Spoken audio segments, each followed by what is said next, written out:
How to fix can't install Facebook Messenger from Play Store. Hey everyone, this is Rose from Create Login and Delete. Without further ado, let's dive right into the video. First of all, you need to simply go to Settings on your device. Head towards Apps.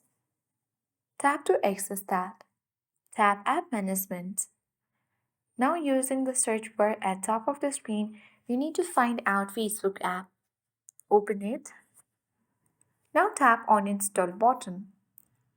Tap OK to confirm and this will remove from your device. Afterwards, you need to simply launch Google Play Store on your device. Now simply search for Facebook Messenger app, open it, and now tap Install button.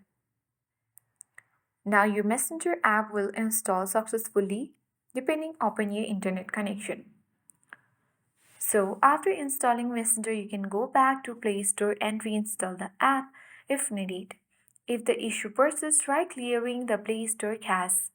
For that, you can head towards your home screen, tap and hold Play Store, and then select I button to get access to App Info section. Tap Storage Uses and tap Clear Cache. Ensure your device has enough storage space and stable internet connection. That's it. I hope this guide was helpful. If it was, then do like, share, comments, and don't forget to subscribe for more tech and tips videos. Thanks for watching and see you in the next video.